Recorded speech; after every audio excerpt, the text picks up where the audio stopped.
The most evil video game bosses is such an interesting topic that no one has done it before on YouTube. I looked.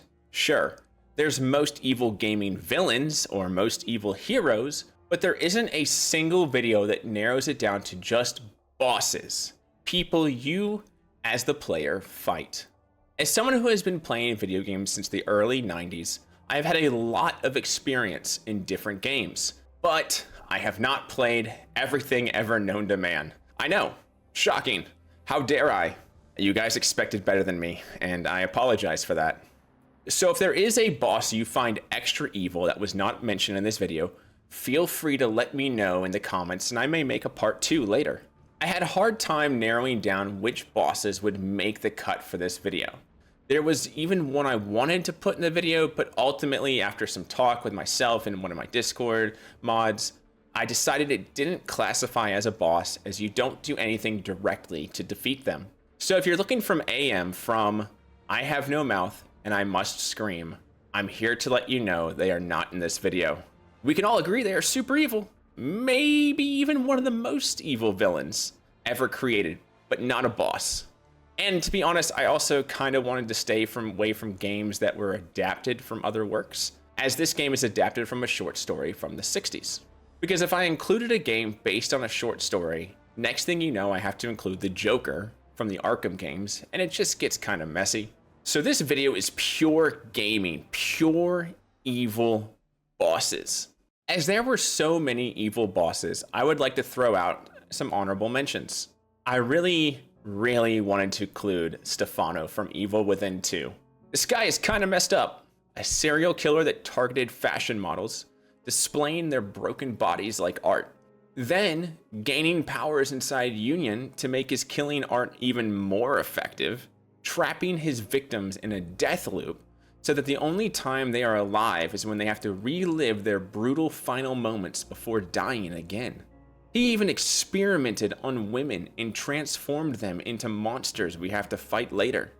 One time, he was kind of just mad at his boss, so he took a bunch of people in a theater, put some bomb collars on their necks, and blew their heads off, just to spite his boss. Not really a nice guy. Probably should stay away from him if you ever meet him. Another honorable mention is Rhulk from Elden Ring. Dude was not really well known for his love and warmth. Even before he became a giant snake that ate all of his followers to consume their strength, putting them into an endless soul torment inside his body, he was kind of a dick. Created the abductor virgins to go around and, well, abduct people, to bring them back to his castle to torture and kill. Led an entire army just to torture followers of the Golden Order. Created whole torture devices designed to keep people alive so he could keep torturing them. And if that wasn't enough, he purposefully fed himself to the god-devouring serpent just so he could devour and kill the gods. After he was a giant snake, he experimented on people and transformed them into half-man, half-snake creatures. All of that is pretty freaking evil. Ultimately, they were way worse bosses than these two. So without further ado, let's get to the most evil bosses in gaming history. In full disclosure, these aren't in any particular order, as they all have traits that could justify them being at the top of the list. Handsome Jack is one of the most iconic gaming bosses, possibly even one of the most well-written bosses in gaming history. He's such a fun, goofy guy throughout your Borderlands 2 playthrough that it's easy to miss the disgusting, sinister, evil atrocities he has committed. Let's start off with the fact he will kidnap someone's pet, torture it, experiment on it, and then kill it. Basically, he would be fine working for PETA. We see this firsthand when he forces us to kill our friend Mordecai's best friend and pet, Bloodwing. Jack turned it into a monster infused with every element, and when we almost weakened Bloodwing enough to save it, Jack blew his head off in front of us while Mordecai watched from the echo call. I started off with the pet one because I know that brings up hate for this man and all Borderlands 2 fans. Before the events of the game, he took over the town of Overlooked and basically started fracking. He drilled the town for their mineral resources, causing the entire town to get an illness known as the Skull Shivers. Then he took the husband of Overlook's administrator and threw him into a grinder right in front of her. He kidnapped, and tortured our friend Tanis, breaking her chairs. Now, these were not ordinary chairs, they were her ceiling chairs. And if you don't know what a ceiling chair is, I pity the life you've wasted. Jack experimented on and killed Tiny Tina's parents. Tiny Tina might be a little weirdo, but she's our little weirdo. While all that is pretty evil so far, I think most Borderlands fans will say one of the worst things Jack ever did is what he did to Felicity. She may have just been an AI, but she was kind, had dreams, was tired of being subservient to others, and just wanted to experience all that life had to offer. But Jack erases her mind in order to transform her into a war construction AI. He could have simply copied her mind, but he didn't want to wait 2 days, so he erased her and all of her memories and every dream and aspiration she ever had. While Claptrap might not be everyone's favorite character, he is the mascot for the whole series. So like a trusty squire, we should follow him into battle. In the pre-sequel DLC, Jack tricks Claptrap into finding a special source code in his mind. He then uses that source code to self-destruct every single Claptrap unit, killing all of Claptrap's family and friends. While there is some context to this next one, he did order a bunch of bandits to kill his own grandmother. When he finds out she's dead, he laughs about it. Yes, she did beat him when he was a child, but still, don't hire bandits to go kill your grandmother. Like that's just basic 101.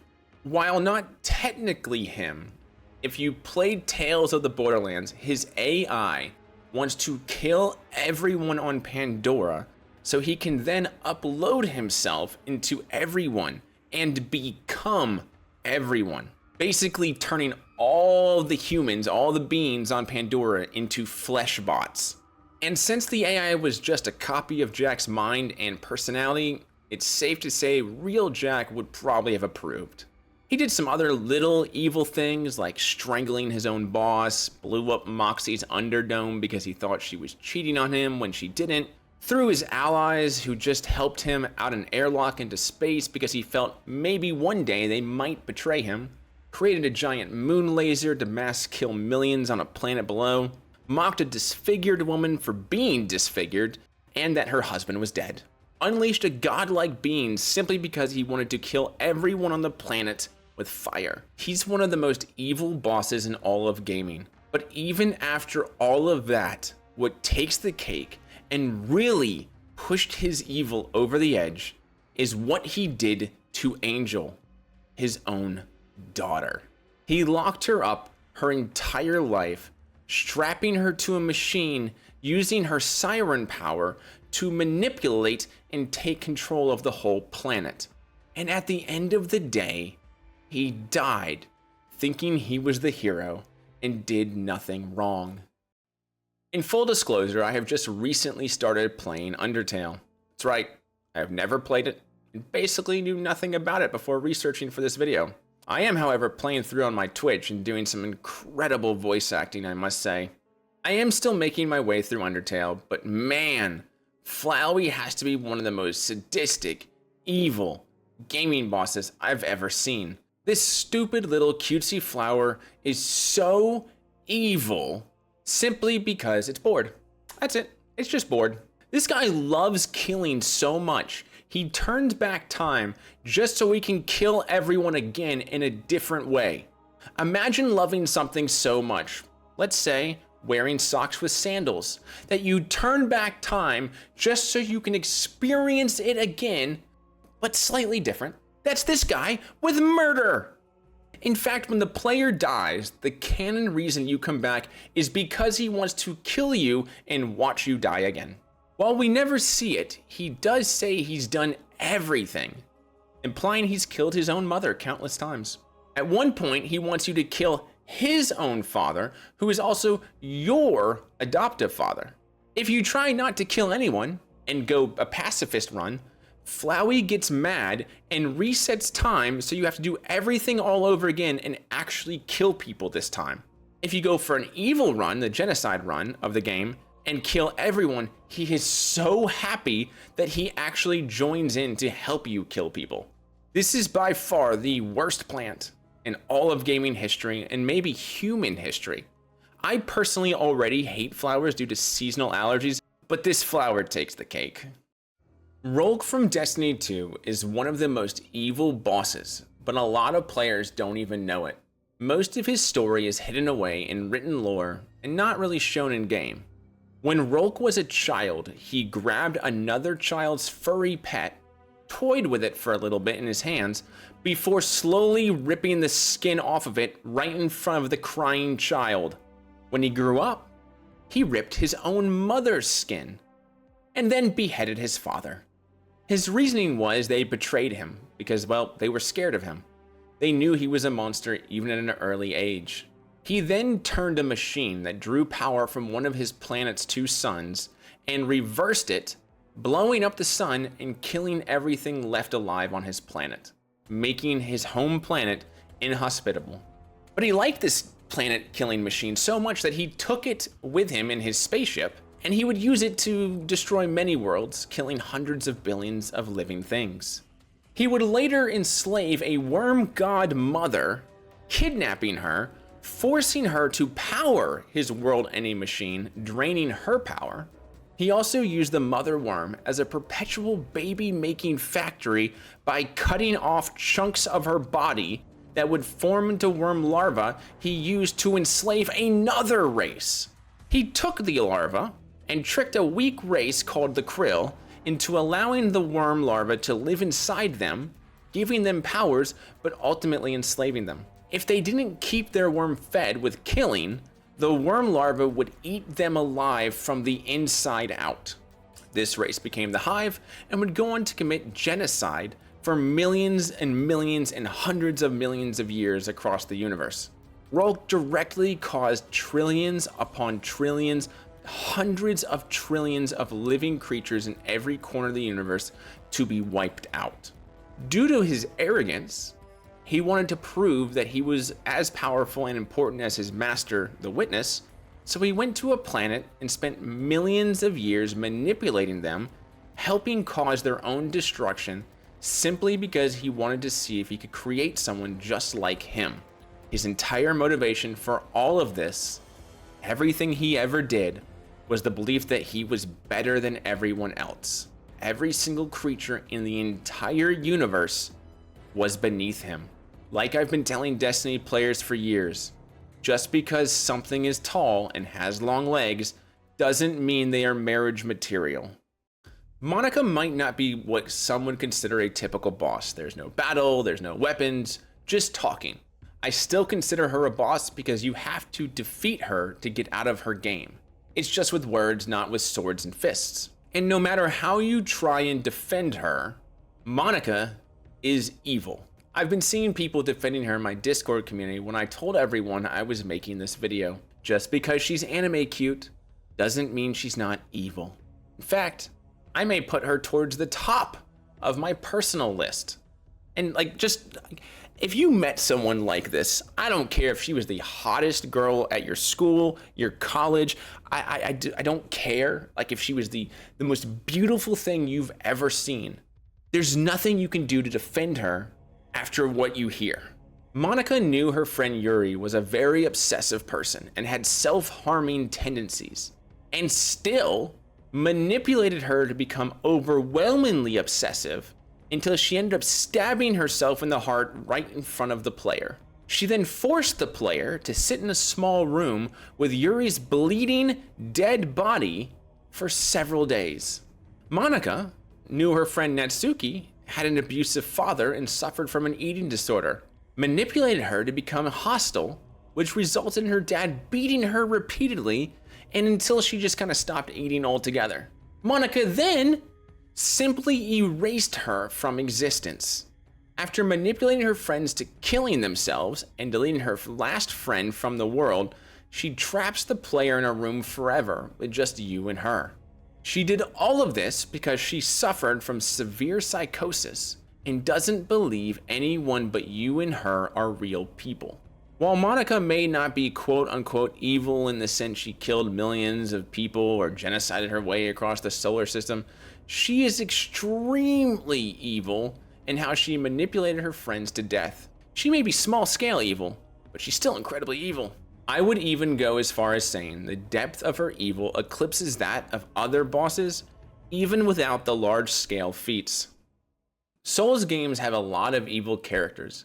In fact, I'd say most are probably heavily leaning evil, or at the very least won't blink at being evil for selfish reasons. But the one that blows every other Souls character out of the water is Pontiff Sulyvahn in Dark Souls 3. He freaking fed a femboy god to a cannibal. And not just any cannibal, a priest cannibal who loved eating small children. It was his favorite thing in the world to eat small children. And the Pontiff knew this and was pretty chill with it and helped supply the small children. He didn't really like people using their free will to go against him, so he'd give them rings that would force them into servitude while warping them into beasts that lived solely to obey his commands. The most famous example of this was when his two servants fell in love and it really pissed him off. He punished them by forcing them to guard different parts of the city of Lothric. They were never allowed to see each other, but always knew they were close to each other, but they could never be together again. If that wasn't bad enough, he would kidnap people and experiment on them, trying to force their souls outside their bodies, causing not only physical pain, but tormenting their soul. He experimented so much on other people, he eventually perfected removing someone's soul and was able to do it to himself without causing pain. This guy was so evil that when he used a power well known to corrupt people's soul and corrupted everybody else's soul that ever tried to use this power, his soul wasn't corrupted because he was already so evil. He took a god known for helping people and wanting to bring good into the world and imprisoned them in a tower with no way out or someone able to rescue them. The Pontiff forced her to watch as he brought darkness and evil into the world, knowing full well she, the god of helping people, could do nothing to fix it. His whole goal in life was ruling the world by installing the cannibal priest as a new god of the world and himself as the Pope. And anyone who would not agree to enslavement would be killed. No evil list would be complete without mentioning the psycho clown Kefka. While there could be a whole discussion over who's the more evil clown, Kefka or the Joker, I will say outside of some non-canon comic book runs, Joker hasn't become a literal god hell-bent on destroying the universe. But then again, if there's some comic I don't know about, let me know. This dude poisoned a city just because. Literally, just because. In fact, he was told by his king not to do it, but did it anyways just because he felt a little silly. He enslaved a girl and then forced her to burn his own men and army alive while he watched. His own people, the people who worked for him, he just sat there and watched them get burnt alive. He kidnapped people just to experiment on them. Like that was just it. Just wanted to experiment on people. He became the literal god of magic, tying magic itself to his very being. Which meant when the heroes finally did defeat him, he still won by destroying all magic in the land. Like, as soon as he died, nobody could use magic again. Either he lived and tortured everybody and killed everybody and people could still use some magic, or he died and now everybody's just non-magic. Now, before he died, when he was a god, he just kind of got bored sometimes and would smite people. Pow, pow, pow. And the reason he does any of this is because he hates that people are happy. He finds life pointless, and if he sees anyone else not embracing his way of thinking, he gets upset and kills them. This clown wanted the world to suffer while he was alive, and then took all the power with him when he died. Not one boss I have listed here will ever see the pearly gates. Not one floaty, fluffy cloud will ever grace their bottoms. Make sure you guys comment and tell me your favorite evil bosses, and if you enjoyed this video, please hit that like and subscribe button.